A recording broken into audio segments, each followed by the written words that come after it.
समय की कीमत सीख देने वाली प्रेरणादायक हिंदी कहानी। अगर अब तक आपने हमारे चैनल को सब्सक्राइब नहीं किया है तो जरूर से कर ले। एक गांव में एक गरीब आदमी रहता था। उसके घर में उसकी पत्नी और उसकी एक बेटी और एक छोटा बेटा था। उसकी पत्नी दूसरों के घर में काम करके अपने परिवार का खर्च चलाती थी। उसका पति रामू दिन भर नशे में डूबा रहता था और दूसरों के साथ अपना समय बर्बाद किया करता था। कहीं इधर ताश के पत्ते खेलता दिखता था तो कहीं उधर लोगों के दरवाजे बैठकर गपशप मारा करता था। अपने परिवार का ख्याल उसे बिल्कुल नहीं था। उसके माता पिता ने उसकी शादी कराकर गलती कर दी थी। बेचारी उसकी पत्नी दिन रात काम कर कर अपने बच्चों का पेट पालती थी। यदि उसकी पत्नी एक भी दिन काम पर न जाए तो उसके बच्चे भूखे रह जाते थे। इसीलिए उसकी पत्नी हर दिन दूसरों के वहां काम करने जाया करती थी। लेकिन रामू को इन सब बातों से कोई फर्क नहीं पड़ता था। उसे बस अपना समय बर्बाद करके हंसी मजाक और पत्ते खेलने में बहुत मजा आता था।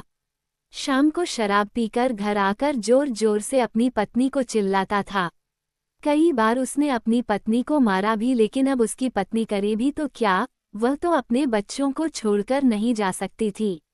रामू को जो कोई भी समझाता था कि रामू कुछ काम धंधा कर पैसे कमाया करो, अपने परिवार का खर्च तो उठाओ, 2 बच्चे हैं, तुम्हारी पत्नी है, उनकी देखभाल करो, ऐसे अपना समय क्यों बर्बाद करते हो।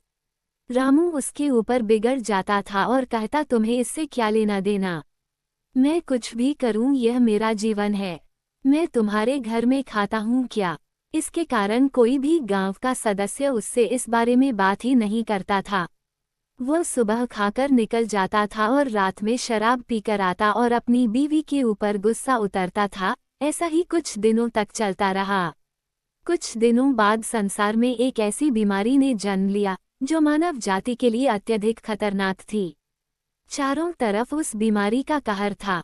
अगर अब तक आपने हमारे चैनल को सब्सक्राइब नहीं किया है तो जरूर से कर ले। आप सब जानते होंगे मैं कोरोना वायरस की बात कर रही हूँ। जब सरकार द्वारा लॉकडाउन लगा दिया गया था तब चारों तरफ लोगों का एक दूसरे के वहां आना जाना बंद हो गया था। सारे कार्य, सारी फैक्ट्रियां, सारी गाड़ियां इत्यादि बंद हो गए थे। अब रामू का परिवार भूखा मरने लगा था, क्योंकि उसकी पत्नी जो रोज कमाने जाती थी वह अब किसी के घर इसी कारण नहीं जा पाती थी कि कहीं इस बीमारी की वजह मैं न हो जाऊं। लोग उसे अब काम पर बुलाना बंद कर दिए थे। उसके परिवार में अनाज का एक दाना भी नहीं था, न ही उसके घर में कुछ पैसे थे। अब वो क्या करता, उसका छोटा बेटा भी बीमार पड़ गया। बच्चे की तबीयत ज्यादा खराब हो गई। तब रामू को समझ आया कि अपने परिवार का ध्यान देना चाहिए। उसने बच्चे को अस्पताल ले जाने को सोचा, परंतु उसके पास पैसे नहीं थे। वह गांव वालों से पैसे उधार मांगने गया। गांव वालों ने कहा, पहले कहने पर तो हम लोगों को ही जली कटी सुना देते थे, अब इस लॉकडाउन में हमारे पास कहां से पैसा आए जो मैं तुम्हें दूं। यही कहकर सब उसे लौटा देते थे। रामू बहुत परेशान था, अब करें भी तो क्या करें। वह चाहकर भी कुछ नहीं कर सकता था। पूरा दिन बीत गया। समय पर इलाज न मिलने के कारण उसके बेटे की तबीयत और भी ज्यादा खराब होते चली हो गई। तभी किसी तरह उसकी पत्नी जहां काम करती थी वहां से कुछ पैसे जुटाकर लाई और अब रामू अपने बच्चे को लेकर गांव के बाहर एक अस्पताल में पहुंचा। रामू दौड़ता हुआ डॉक्टर के पास गया। उसने कहा, डॉक्टर साहेब मेरे बच्चे को बचा लीजिए। डॉक्टर साहेब ने सारे इंस्ट्रूमेंट लगाकर चेक किया, तब तक उसका बेटा मर चुका था। डॉक्टर साहब ने यह बात रामू से बताई, यदि तुम अपने बच्चे को 10-15 घंटे पहले ले आते तो मैं तुम्हारे बच्चे को बचा लेता। मुझे बहुत दुख हो रहा है कि मैं तुम्हारे बच्चे को बचा नहीं सका। ये सुनकर रामू के पैरों के नीचे से जमीन खिसक गई। वह जोर जोर से रोने लगा और कहने लगा, ये सब मेरी गलती है, मैंने जीवन में कुछ नहीं किया, सिर्फ अपने समय को बर्बाद किया। यदि आज मेरे पास पैसे होते तो मैं अपने बेटे को हॉस्पिटल जल्दी ला पाता और मेरा बेटा बच जाता।